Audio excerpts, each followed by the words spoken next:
Assalamualaikum warahmatullahi wabarakatuh. Halo semuanya, perkenalkan nama saya Fathahul Kais. Pada video kali ini, saya akan menyampaikan materi mengenai pengenalan sistem operasi Linux. Oke, langsung saja. Materi yang akan kita bahas pada video kali ini adalah 1. Apa itu sistem operasi? 2. Keberadaan Linux di sekitaran kita. 3. Alasan utama belajar Linux. 4.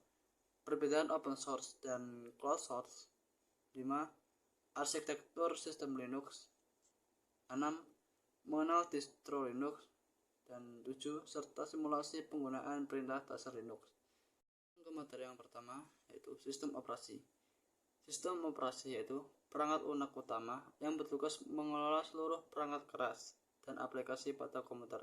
Tanpa sistem operasi, komputer tidak bisa menjalankan program aplikasi seperti browser, game, atau pengolahan kata. Seperti contoh pada diagram ini, OS berfungsi sebagai jembatan yang menghubungkan pengguna, aplikasi, dan hardware agar bisa berkomunikasi dan bekerja dengan efisien. Materi selanjutnya adalah Linux is everywhere. Tanpa disadari, sistem Linux menggerakkan hampir seluruh infrastruktur teknologi modern di sekitar kita. Contohnya yaitu yang pertama, smartphone Android berbasis langsung pada kernel Linux. 2. Server dan cloud. Mayoritas server Google, AWS, dan website menggunakan Linux. 3. Perangkat IoT dan router. Router Wi-Fi dan smart device terintegrasi Linux. 4. Superkomputer. Hampir 100% superkomputer tercepat di dunia berjalan di atas sistem Linux. Mengapa kita belajar Linux? Karena Linux merupakan standar utama di industri IT. Khususnya jika kalian ingin berkarir di bidang DevOps, Cloud Engineer, atau Cybersecurity. Linux juga dikenal sangat stabil, aman dari virus, ringan, serta memberikan kontrol penuh kepada penggunanya. Apa yang membuat Linux bagus? Berikut apa yang membuat Linux begitu populer. 1. Gratis dan open source. Bebas digunakan dan dimodifikasi tanpa lisensi berbayar. 2. Stabil dan sangat aman. Memiliki sistem hak akses ketat menjadikannya sangat kebal virus. 3. Ringan dan fleksibel. Mampu berjalan di PC, spesifikasi tua hingga server raksasa. 4. Dukungan komunitas. Didukung jutaan pengembang global yang aktif memperbarui sistem secara terus-menerus.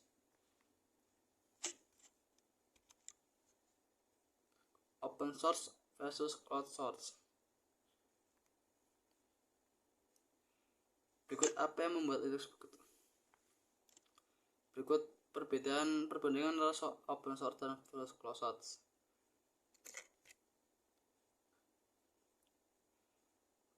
Open source beda dengan sistem cloud source. Seperti Windows yang kodenya dirahasiakan dan berbayar. Open source artinya kode sumber Linux terbuka, bebas, untuk umum. Siapa saja boleh melihat, mengubah, dan mengembangkannya secara gratis.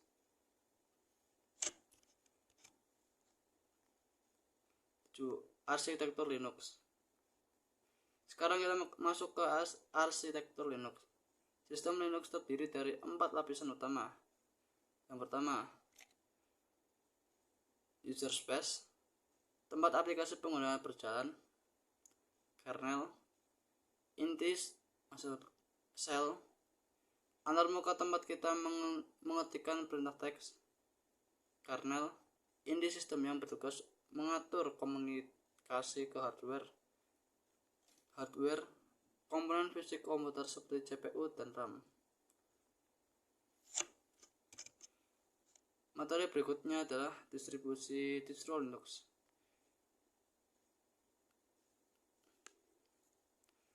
Karena Linux open source, orang-orang bebas mengemasnya menjadi sistem operasi siap pakai.